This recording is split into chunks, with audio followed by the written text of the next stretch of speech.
ठीक है।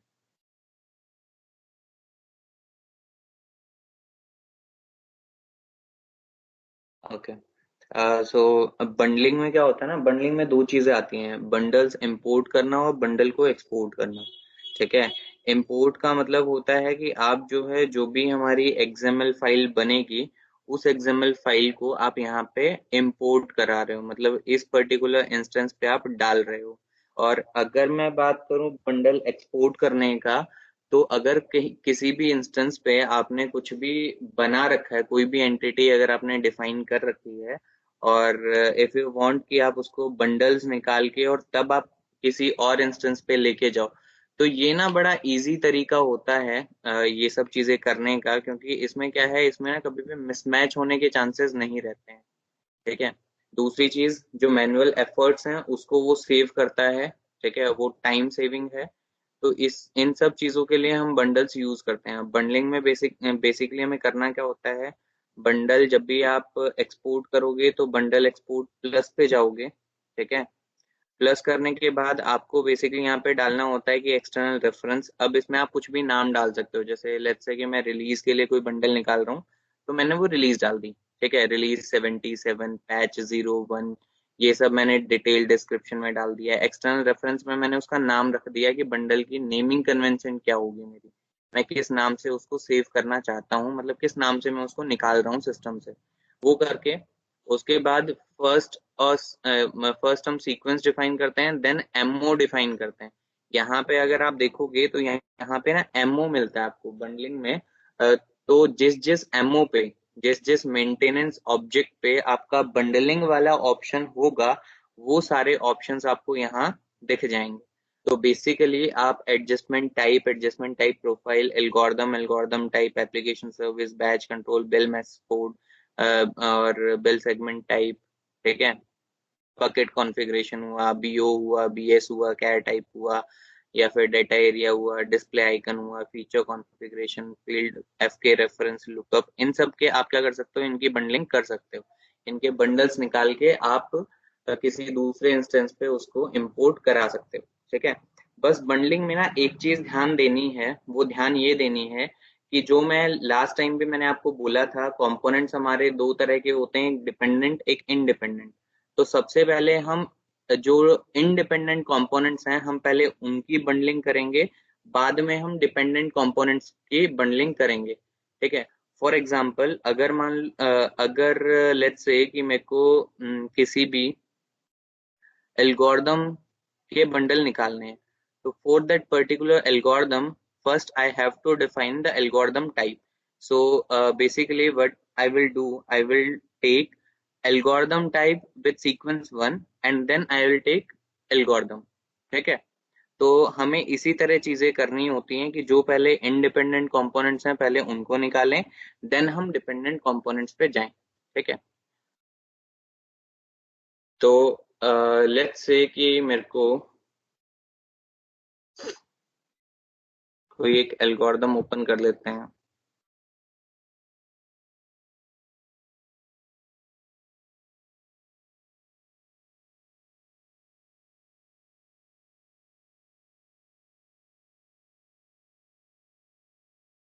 Let's say ये, ठीक है, वैलिडेट न्यूमेरिक फील्ड रेंज। तो इसमें सबसे पहले मेरे को क्या करना पड़ेगा, एमपीआर कोई नंबर है उसको वैलिडेट कर रखा है कि उसकी जो रेंज होगी that will be between 0 to this। ठीक है।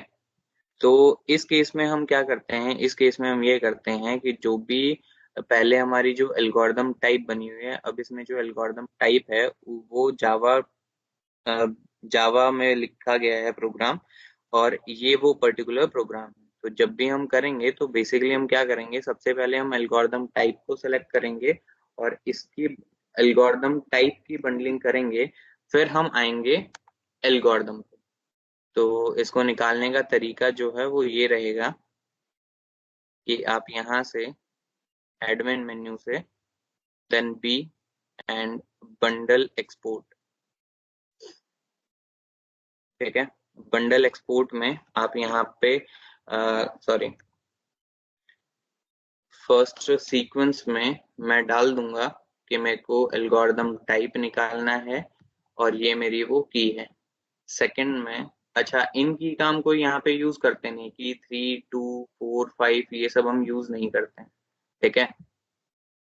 उसके बाद एल्गोरिदम, वैसे इसको करने को इस तरह से कर सकते हैं कि एल्गोरिदम टाइप, अगर मान लो मेरे पास 5 6 एल्गोरिदम टाइप हैं, तो मैं उसको एक को यहाँ रखूँ, एक को यहाँ रखूँ, एक को यहाँ रखूँ, इस तरह से मैं की में अलग अलग में डाल के और उसको निकाल सकता हूँ। ठीक है। तो वो सेम एमओ के रिस्पेक्ट में डिफरेंट जो मेरी एल्गोरिदम टाइप्स बनी हुई हैं उनके बंडल्स निकल जाते हैं। Now I come to algorithm code. तो ये मेरा एल्गोरिदम कोड हुआ। अब मेरे को क्या करना पड़ेगा, अब मेरे को उसका रेफरेंस देना पड़ेगा। लेट्स से मैं इसको कर रहा हूँ फॉर टेस्टिंग पर्पस। ठीक है। तो मैंने टेस्टिंग डाल दिया। डिटेल डिस्क्रिप्शन में मैं कुछ भी डाल सकता हूँ, जैसे मैंने डाल दिया कि टेस्टिंग पर्पस। ठीक है। Then click on save button. जैसे ही आप सेव पे, honor of the bundle entity must match honor of the bundle.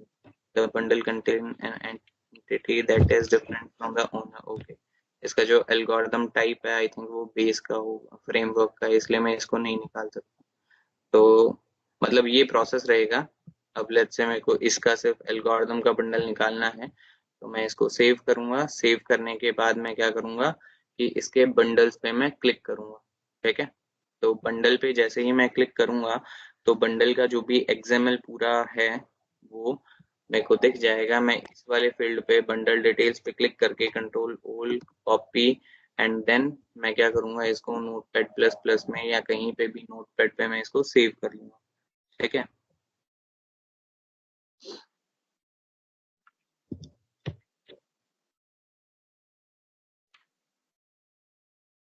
जब मैं इसको सेव करूंगा, तो सेव करने के बाद एक चीज हमेशा ध्यान रखना कि जो बंडलिंग हम करते हैं ना उसमें ये आता है कोलैप्स नोड।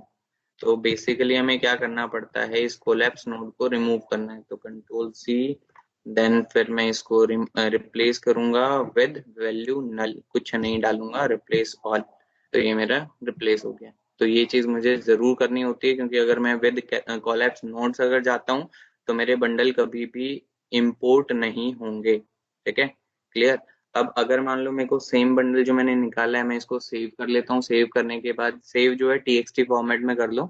उसके बाद अगर मान लो मेरे को ये इंपोर्ट कर, अब मेरे को ये इंपोर्ट करना है। अभी मैंने आपको बताया था एक्सपोर्ट करना, अब मैं बताता हूँ इंपोर्ट करना। तो वही प्रोसेस, एडमिन मेन्यू से बी, देन बंडल इंपोर्ट। अब इंपोर्ट में मैं क्या डाल रहा हूँ, एक्सएमएल डाल रहा हूँ जो भी है। तो उसको कॉपी पेस्ट कर दोगे आप यहाँ पे। ठीक है। Next is your external reference. तो इट्स नॉट मैंडेटरी कि जो आप एक्सटर्नल रेफरेंस उधर डाल रहे हो वही सेम एक्सटर्नल रेफरेंस आप यहाँ डालो। इट्स अप टू यू कि आप कैसे उसको डालना चाहते हो। ठीक है। तो मैंने वहां पे टेस्टिंग डाला था, अब मैं इसको सिर्फ टेस्ट डाल देता हूँ, वो भी कैप्स में। तो there is no any issue if you are entering external reference in detail description different from that external reference and detail description. ठीक है। तो उससे कोई फर्क ऐसा पड़ता नहीं।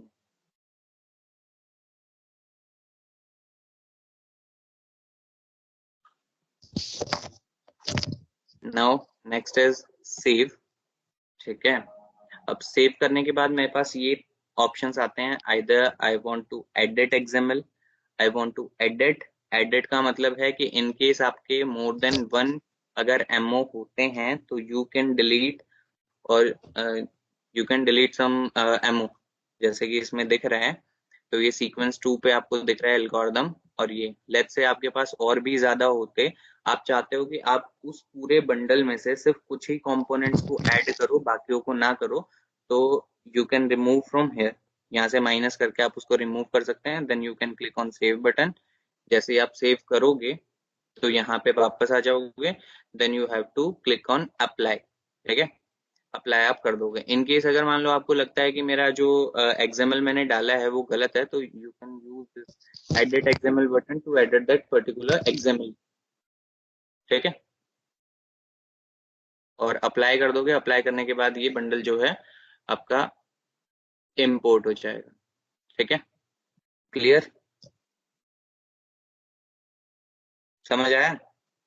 हाँ जी सर। मैं ये पूछ रहा हूँ, ये एक्सटर्नल रेफरेंस जो हम लोग डालते हैं, कुछ भी नेम डाल देते हैं, ये मैंडेटरी भी होता है? ठीक है। बिल्कुल होता है। तो कहीं पे जाके ये स्टोर भी होता है क्या, जो नेम हम वहाँ पे डालते हैं? बिल्कुल होता है। ये हमारे कोड एक्सएमएल में रहता है या किस कहाँ पे स्टोर होता है? If you simply click on bundle import, ठीक है, हम्म, तो basically this is for identification. अच्छा।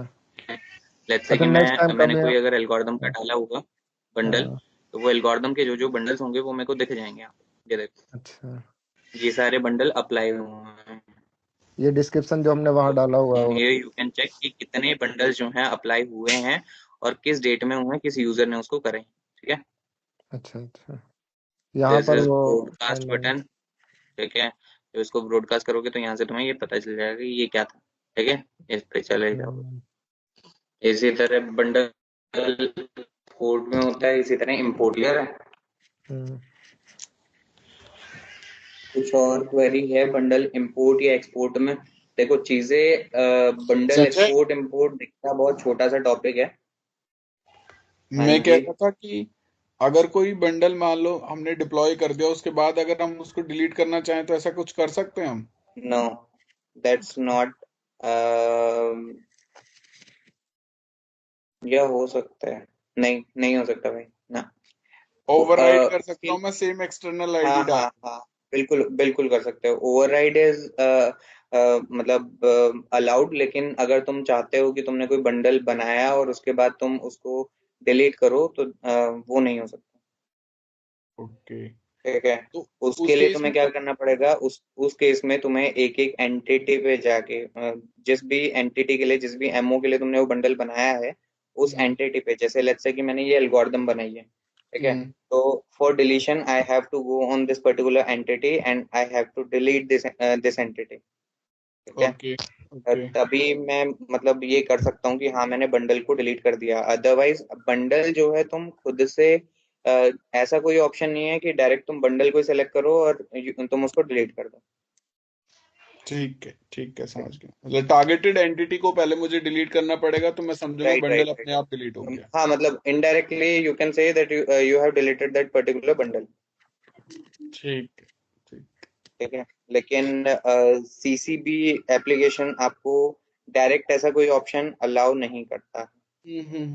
और इन इन केस अगर मुझे कोई भी बंडल ओवरराइड करना पड़ेगा, मतलब तो करना सिंपली है, तो सिंपली तुम एक्सटर्नल। क्या करो, देखो सिंपली तुम क्या करो, लेट्स से कि ये तुम्हारी एल्गोरिदम है, ठीक है।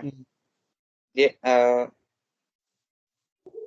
मान लो ये एल्गोरिदम है तुम, ठीक है। अभी इसकी जो रेंज है इज 0 to 20, ठीक है।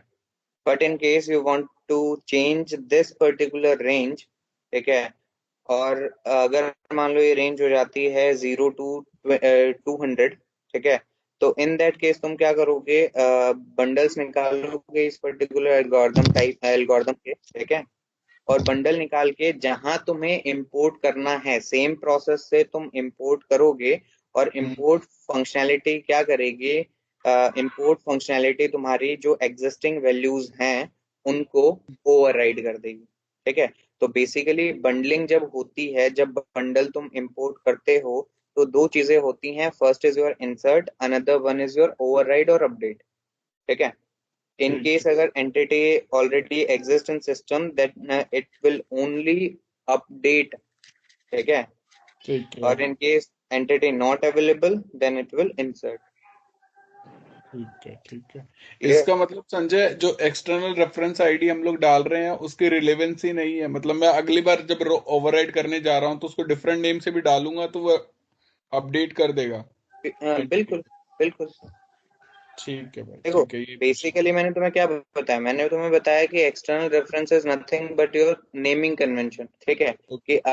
अगर लेट्स से अब इसमें से कोई मुझसे पूछे कि भाई तुमने रिलीज में क्या डाला है, तो आई कैन नॉट से ना कि ये इस रिलीज में गया, ये इस रिलीज में गया, ये इस रिलीज में गया।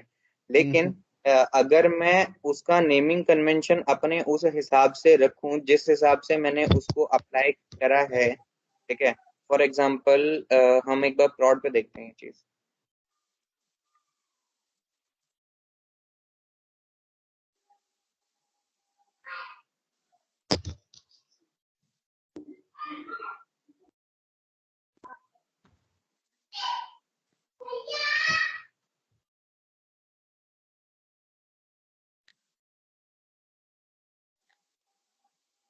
अभी लेटेस्ट तुमने कोई एल्गोरिदम या एल्गोरिदम टाइप का कुछ भेजा है?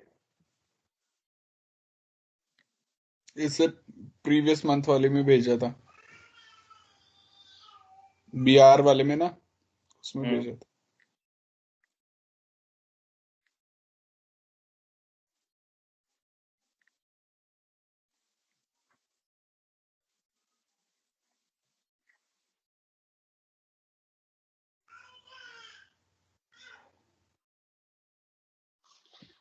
देखो इसमें जैसे ये डाल रखा है एल्गोरिदम का नाम, लेकिन अगर एल्गोरिदम के बेसिस पे ना जाएं,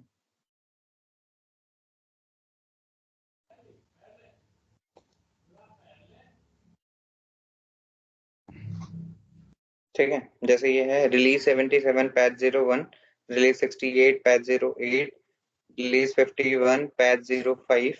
तो इस तरह से नाम हमने डाल दिया ताकि अगर कोई मुझसे पूछे कि रिलीज में क्या गया था, कौन से रिलीज में क्या गया था, तो मैं वो चीज यहाँ से देख के बता सकूं। ठीक है। तो नेमिंग कन्वेंशन बेसिकली या तो तुम उस कंपोनेंट का नाम रखो या फिर तुम रिलीज से रिलेटेड उसको रखो। ठीक है, सो दैट तुम आइडेंटिफाई कर सको कि तुमने कब उस चीज को इम्पोर्ट करा था। ठीक है। ठीक है। Any other query? सर ये जितने भी एल्गोरिथम होती हैं या कुछ भी इसमें कोड होता है उसका बंडल के थ्रू ही हम इंपोर्ट करते हैं। नहीं, दिस इज नॉट मैंडेटरी। मैंने शुरू में ही क्या बताया, शुरू में मैंने बताया कि bundle bundle import and export are use to minimize the manual efforts. ठीक है, मैंने यही बताया तुम्हें। लेकिन अगर मान लो तुम चाहते हो, you are interested in hard work not in smart work, then तुम मैनुअली कर सकते हो उसको। तो ये मतलब वही है रीयूजेबिलिटी, या फिर कुछ अपडेट करना हो तो हम बंडल के थ्रू उसमें अपडेट करके एक्सएमएल फाइल में तब हमें इंपोर्ट कर देंगे तो वो ओवरराइट नहीं, कर देखो देगी। एक चीज ध्यान रखना कि तुम जो है मतलब ये तुम थंब रूल अभी के लिए समझ के चलो कि तुम्हें जो है जो एक्सएमएल फाइल है उसमें खुद से कभी भी कोई भी चीज अपडेट नहीं करनी है। ठीक है, क्योंकि कौन सी क्या एंटिटी है और क्या वो जाके हिट करेगी वो तुम्हें नहीं पता उतने अच्छे से। तो तुम डायरेक्ट उस फाइल में, अगर मान लो ये फाइल है मेरी और मैं डायरेक्ट इसमें चेंज करूं, तो वो एडवाइजेबल नहीं है, एटलीस्ट मेरी तरफ से नहीं है। ठीक है, हालांकि मुझे चीजें दिख रही हैं, this is my algorithm name, this is my algorithm type, this is the owner, whether this algorithm is customized, framework or base। ठीक है, this is the effective date of soft parameters। ठीक है, और उसके बाद ये जो है हमारी आ गई वैल्यूज। ठीक है, ये मेरे को दिख रहा है, क्लियरली दिख रहा है कि ये क्या है। बट स्टिल आई सजेस्ट कि तुम लोग कभी भी बंडल में कोई चीजें खुद से चेंज ना करो। ठीक है, अगर तुम्हें चेंज करना है तुम जाके एंटिटी पे चेंज करो, उसके बाद उसका बंडल दोबारा से निकालो और फिर उसको तुम इंपोर्ट करो। ठीक है, कोई और क्वेरी? जैसे अभी आपने यहाँ बताया था कि अगर इसका सीक्वेंस मान लीजिए 200 करना हो तो यहाँ पर चेंज कर दो तब इंपोर्ट करो। बिल्कुल, इसको तुम चेंज करो, इसको 200 करो, इस 2000 करो, इसको सेव करो, देन इस एंटिटी का दोबारा बंडल निकालो। जी। ठीक है, क्लियर? कोई डाउट है बंडलिंग में? देखो नहीं सर। बंडलिंग यहाँ तो यूज होती ही है जब हम कोई भी नई रिलीज लेके जा रहे हो या जब भी कुछ इस तरह से करते हो। बट बंडलिंग का ना बहुत अच्छा रोल तब आता है whenever we are going for upgrade. ठीक है, तो उसमें ना बंडलिंग का बहुत बढ़िया और बहुत बड़ा रोल है। ठीक है, अब मान लो कि तुमने जितने एल्गोरिदम्स और जो भी चीजें तुमने डिफाइन करी हुई हैं, कैरेक्टरिस्टिक टाइप और ये वो सब चीजें, तो बंडलिंग ना वो बहुत अच्छा तरीका है उन सब चीजों को पुराने सिस्टम से, पुराना सिस्टम इन द सेंस कि पुराना जो वर्जन है उस वर्जन से नए वाले वर्जन पे लेके जाना। ठीक है, तो बंडलिंग जो है बेसिकली डिफाइन ही उस चीज के लिए हुआ है। ठीक है, ये होता है रिलीज वगैरह लेके जब जा रहे हैं तब भी, मतलब एक तरह से वो भी क्या हुआ, वो भी अपग्रेड हुआ किसी चीज का। ठीक है, लेकिन अगर मैं ओवरऑल अपग्रेड की बात करूं, if we are going from 2.3 to 2.5 और 2.7, ठीक है, तब बंडलिंग का बहुत अच्छा यूज होगा। ठीक है, तो अगर कभी किसी के सामने इस तरह से अपग्रेड हो तो वो देखेंगे कि बंडलिंग कैसे हम यूज करते हैं। ठीक है। ठीक है। संजय, हम लोग क्या मतलब सेम टाइप की एंटिटी के लिए लाइक मेरे पास 4 एल्गोरिथम है, मैं चारों का एक साथ बंडल निकाल सकता हूँ? या कोई दिक्कत नहीं है। और उसमें कोई मैक्सिमम लिमिट है कि मैं मतलब इतने तक मैक्सिमम नहीं इतने नहीं कंपोनेंट ऐड नहीं कर नहीं सकता हूँ? नहीं। ठीक है, मतलब ठीक है। देखो वो टोटली डिपेंड्स ऑन यू कि आप उसकी कॉम्प्लेक्सिटी किस लेवल पे बढ़ाना चाहते हो। ठीक है। इफ हम्म। आई से कि मेरे पास हंड्रेड्स ऑफ कंपोनेंट्स हैं। ठीक है। हम्म। और अगर मैं उनकी बंडलिंग एक साथ कर दूं तो हम्म। मेरे लिए वो एक तरह से परेशानी वाली बात होगी। ठीक है। वो क्यों होगी? क्योंकि अगर उस 100 एंटिटीज में से कोई एक में भी इशू आया तो मेरे को क्या करना पड़ेगा? मेरे को उसको रिमूव करना पड़ेगा, ढूंढना पड़ेगा। ठीक है। तो करेक्ट, व्हाट वो आई सजेस्ट, डिपेंडेंसी बढ़ जाएगी ना। हाँ हाँ, तो व्हाट आई सजेस्ट कि अगर मान लो आपके इस तरह से बहुत सारे कंपोनेंट्स हैं, अगर मान लो आपकी कोई ऐसी इम्प्लीमेंटेशन है जिसमें एन नंबर ऑफ आपके कंपोनेंट्स हैं जो नए क्रिएट हो रहे हैं, तो इन हम्म। दैट केस आई सजेस्ट कि आप लोग जो है इस तरह से उसको बाइफरकेट करो कि सपोज आप एल्गोरिदम टाइप के बंडल्स अलग निकाल लो, एल्गोरिदम्स के अलग निकाल लो, कैट टाइप के अलग निकाल लो, स्क्रिप्टिंग के अलग निकाल लो, बीएस का अलग। ठीक है। तो इस तरह से अगर आप चीजों को बाइफरकेट करो, ठीक है, तो उससे क्या होगा ना, चीजें थोड़ी इजी हो जाएंगी। ठीक है। ठीक है। और ऐसा नहीं है कि this is the thumb rule कि you have to do this. ठीक है, ऐसा नहीं है, मतलब इस वे में करना है, ऐसा कोई थंब रूल नहीं है। But hmm. To simplify the things आप लोग को ये करना चाहिए। ठीक कोई है, तो एक ये मेरा अप्रोच सजेशन। बनानी पड़ेगी। हम्म। हाँ, मतलब वो आप देख लो आप किस हिसाब से करना चाहते हो। मैं मतलब ऐसा नहीं बोल रहा सारी एल्गोरिदम टाइप को एक रखो, एल्गोरिदम्स को हम्म। एक रखो। नहीं, अगर तुम्हें चार चार पांच पांच एल्गोरिदम टाइप एल्गोरिदम्स को सेम उस पे रखना है तो वो भी तुम कर सकते हो। ठीक है। हम्म। लेकिन चीजों को थोड़ा उस तरह से देखना कि वो चीजें ईज आउट हो सके, ऐसा ना हो कि वो इतनी खिचड़ी बन जाए कि आप लोगों को खुद ही जिसने बनाया है वही समझ ना पाए कि हमने बंडलिंग किस हिसाब से करी थी। हम्म। ठीक है। और बस एक चीज का मेन ध्यान रखना कि जो डिपेंडेंट इंडिपेंडेंट कंपोनेंट्स हैं उसमें वो कैसे पहले। आपको बंडलिंग करनी है। हाँ, हम्म। तो independent should define on least with least sequence, और उसके बाद जो है हम हाईएस्ट सीक्वेंस पे जाएंगे फॉर डिपेंडेंट कंपोनेंट्स। ठीक।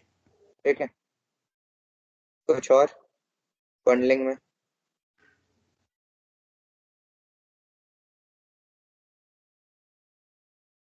Okay, so now our last topic is read script.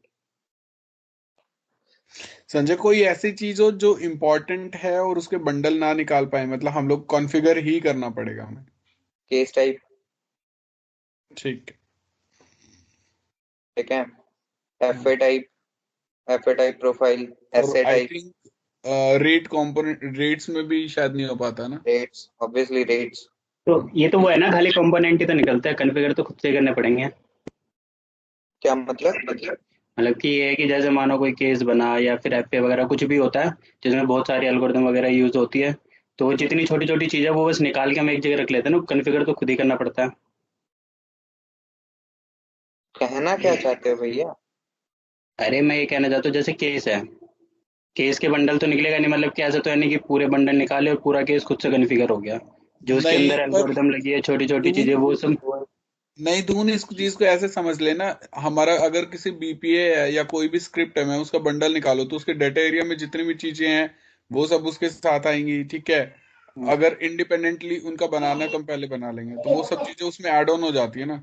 यहाँ तो हम हर एक एल्गोरिथम को केस टाइप में जाके मैप कराते हैं।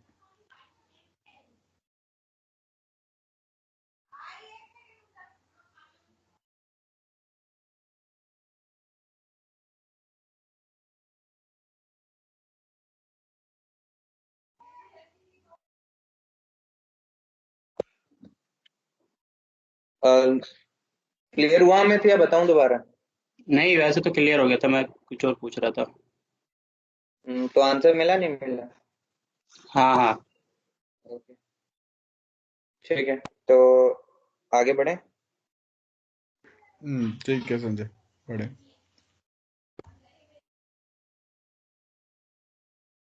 अब आते हैं हम रेट स्क्रिप्ट पे। तो रेट स्क्रिप्ट मैंने बीच में भी आप लोगों को बताया था, जब मैंने service quantity rules, service quantity identifiers, rate components, rate version, rate schedule, bill factor, ये सब चीजें मैंने बताई थी। तो बेसिकली जब भी हम कभी रेट स्क्रिप्ट चलाते हैं, तो रेट स्क्रिप्ट है क्या? रेट स्क्रिप्ट बेसिकली आपकी ये है कि जो भी आपने रेट्स में चेंजेस करे हैं, वो सारे आपको प्रोडक्शन पे लेके जाने हैं। तो वो आपने देखा ही होगा कि एक, अगर मैं किसी एक रेट शेड्यूल में एक रेट वर्जन में एक रेट कंपोनेंट की बात करूं, तो there there can be N number of rate, there can be N number of service quantity rules and service quantity identifier in a particular rate component, ठीक है? And n number of rate components can be there in a rate version, and n number of rate version can exist for a rate schedule, ठीक है? तो इन सब चीजों को एक साथ मैं कैसे लेके जा सकता हूँ? How can I define all these in a short time from a testing instance to production? तो उसके लिए डेटाबेस स्क्रिप्ट्स हम यूज कर सकते हैं, ठीक है?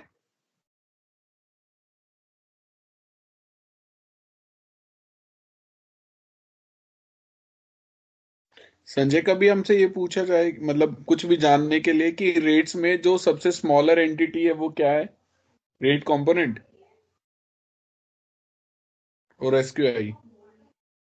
या रेट्स में अगर मैं बात करता हूँ, तो रेट्स में ना बेसिकली जो हमारी ये भी है रेट, जैसे service quantity rule, service quantity identifier, ये सारी उसी के रेट से रिलेटेड है, ठीक है? तो अगर ठीक है। तो अगर कोई हमसे लीस्ट या स्मॉलेस्ट क्वांटिटी पूछे, तो that is service quantity identifier, ठीक है? ठीक है। उससे ऊपर फिर आती हैं service quantity rule and register rules, ठीक ठीक है। है? हम्म। ठीक। तो अब रेट स्क्रिप्ट बताऊं? हाँ, बताओ।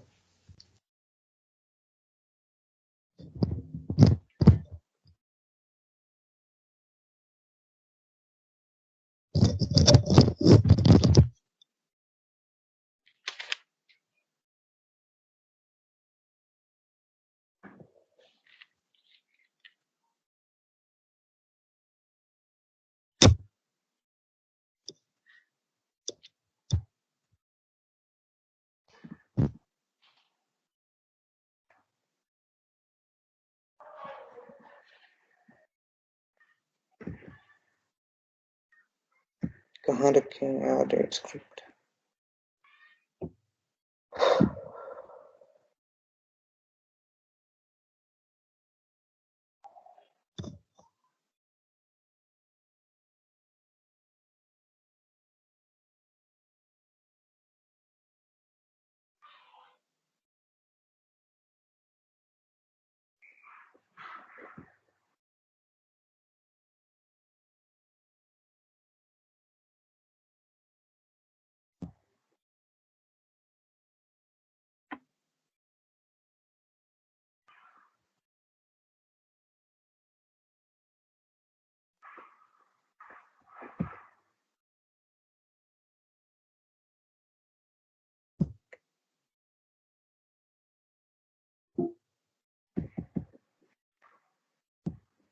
देखो, कभी भी आपको ना अगर रेट स्क्रिप्ट निकालनी हो, तो रेट स्क्रिप्ट के लिए हम सबसे पहले क्या करते हैं कि जितनी भी हमारी एंटिटीज हैं इस टाइप की, उन सब टेबल से हम चीजें पहले डिलीट कराते हैं, फिर उसको वापस से इंसर्ट कराते हैं, ठीक है?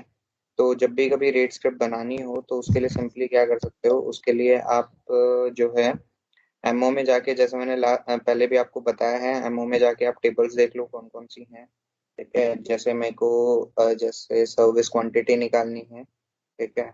तो सर्विस से रिलेटेड जो भी होंगी, जैसे कि service quantity rule and service quantity identifier. तो बेसिकली मुझे क्या करना है, इन सारी टेबल्स, जो भी ये जितनी भी टेबल्स हैं ये सारी, ठीक है? इसके बाद ये, उसके बाद इसके आइडेंटिफायर्स की table, S Q I and S Q I L.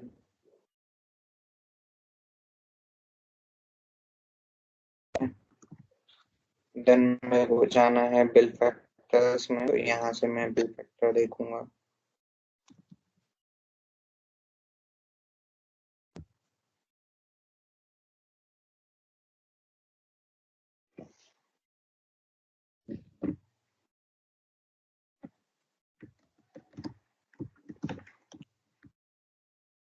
Bill factor char, bill factor L, then bill factor की वैल्यूज।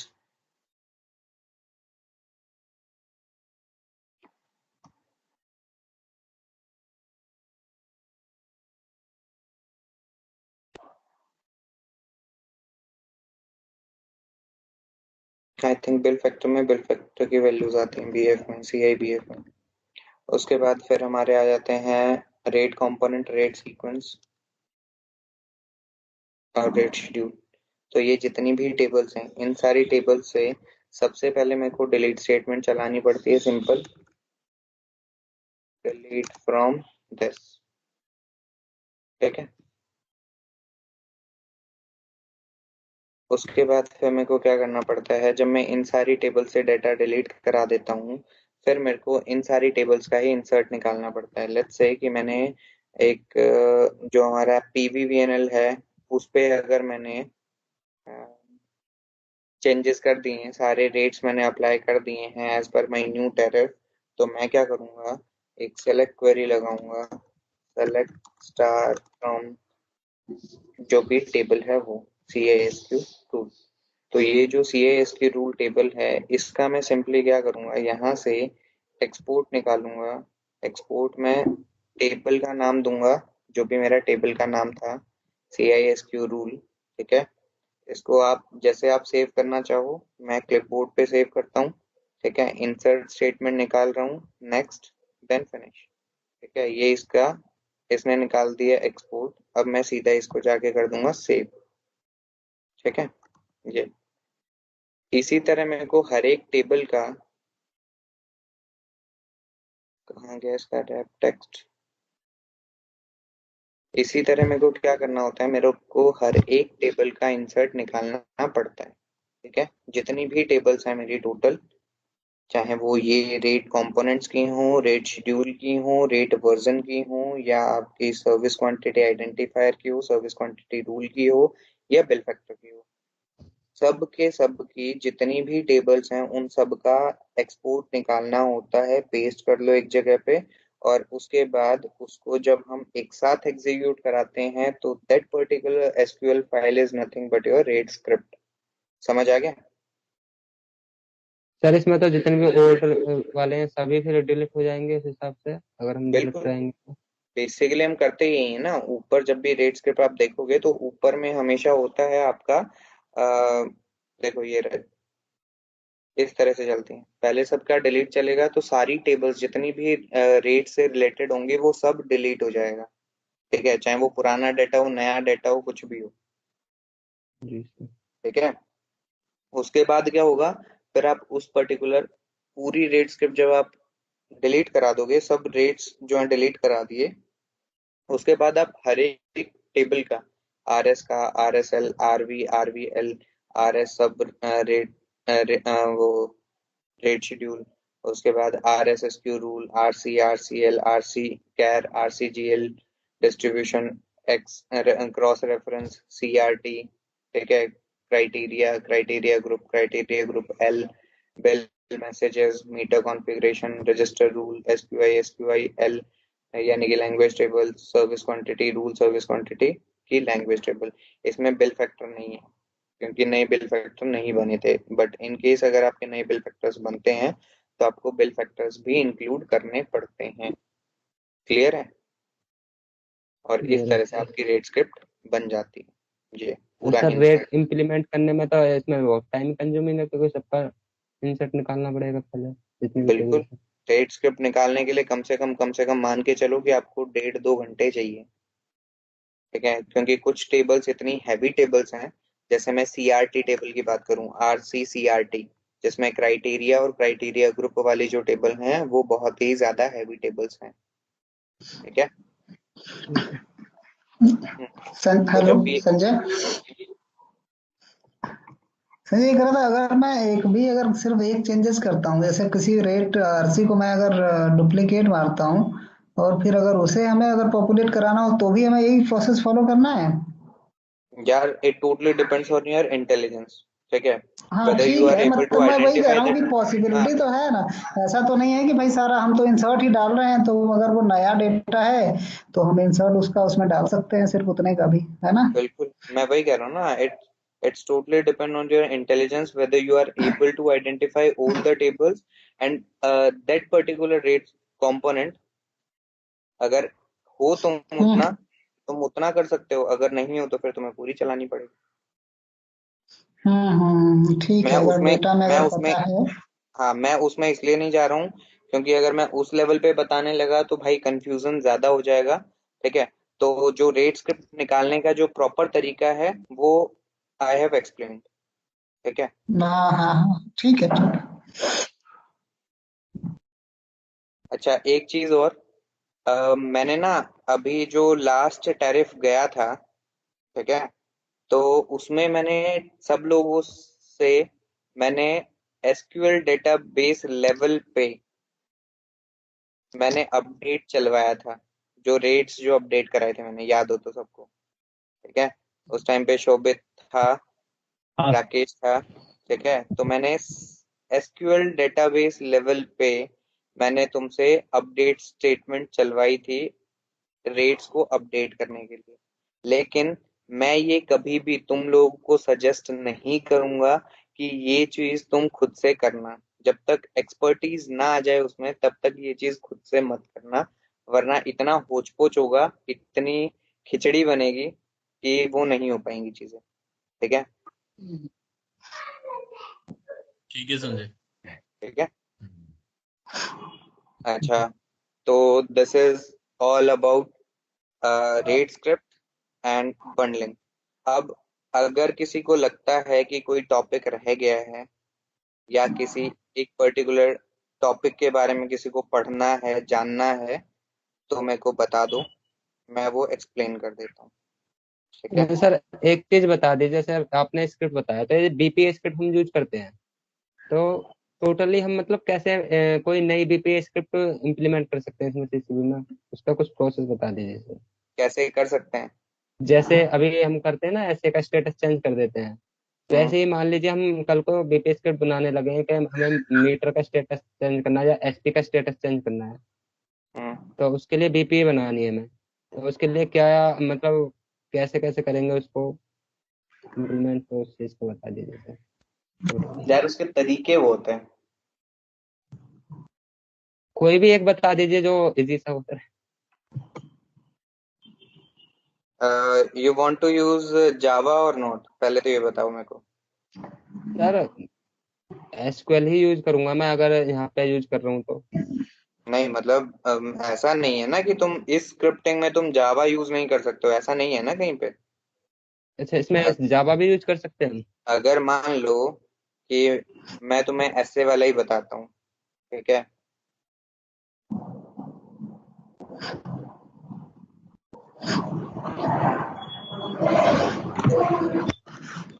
ये अगर है जिसमें मैं ऐसे ऐसे का स्टेटस अपडेट कर रहा हूँ। ठीक है, इसमें ठीक मैंने क्या लिया है, इसमें मैंने डाटा एरिया में एक बिजनेस सर्विस लिया है and this business service is a Java based service. ठीक है, समझ रहे हो? जी इसके सर। लिए मैंने ये सर्विस प्रोग्राम डिफाइन किया था, update service agreement status flag. And इसका अगर तुम स्कीमा देखोगे तो we have only two inputs, one is your SA ID, another one is your SA status flag. तो जब भी तुम कभी स्क्रिप्ट में अ, जब उसको एग्जीक्यूट कराते हो तो there are two inputs, one is your SA ID, another one is your SA status code, SA status flag. Clear है? Clear. Now come to the script. इसमें मैंने क्या करा हुआ है, इसमें अगर view as a script, view script schema मत देखो इसका। फर्स्ट में मैं क्या करा रहा हूँ, फर्स्ट में मैं करा रहा हूँ, मैं ले रहा हूँ एज अ इनपुट टाइप, जिसमें मैं S A I D input करा रहा हूँ।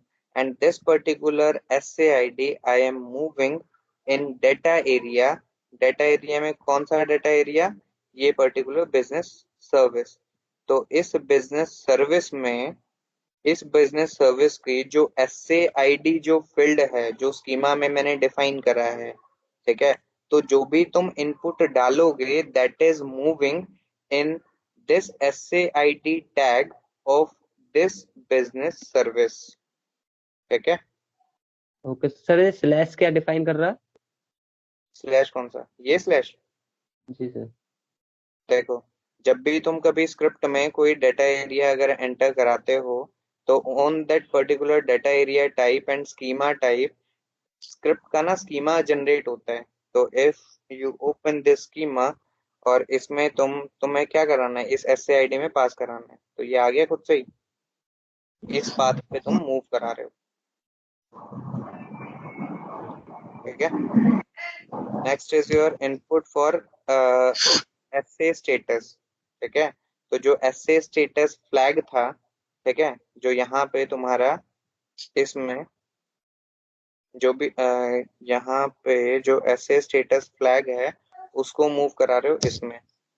और ये क्या है तुम्हारा, इस डेटा एरिया का स्टेटस, SA स्टेटस ये। ठीक है? ठीक है सर, क्योंकि ये हर एक फील्ड पे ऑटोमेटिक जनरेट होता है ये VSP में? यार मैं इसीलिए कह रहा था तुम ज्यादा डिटेल में जा रहे हो और उसका कोई फायदा है नहीं, क्योंकि अभी ना चीजें समझ आएंगी नहीं। ठीक है।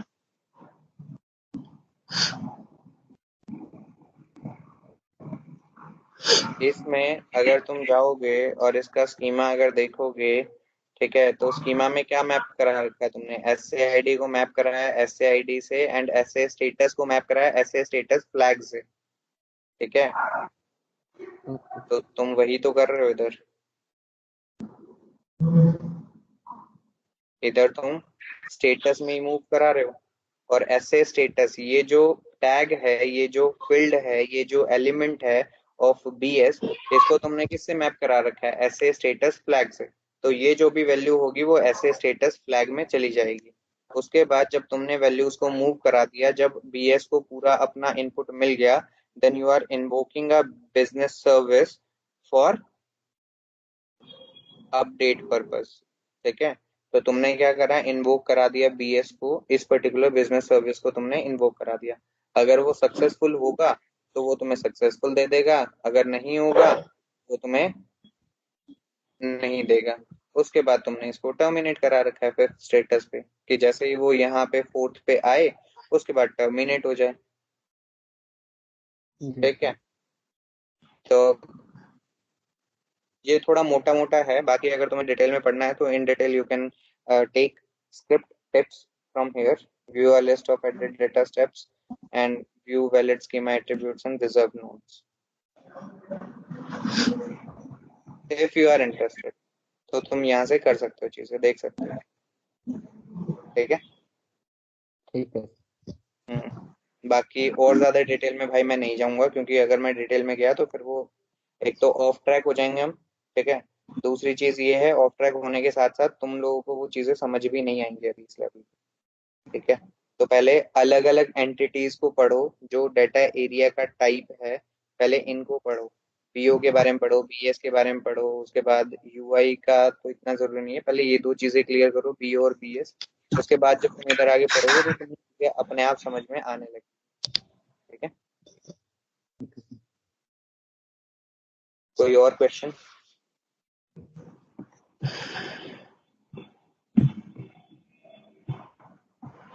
देखो ये लास्ट है, इसके बाद कोई केटी नहीं है। तो this is the last time, अगर किसी को कुछ भी पूछना है, ठीक है, कोई रिलेवेंट है, इररिलेवेंट क्वेश्चन है, तुम्हें लग रहा है स्टूपिड क्वेश्चन होगा, तो कुछ भी अगर तुम्हारे मन में आ रहा है पूछ लो भाई।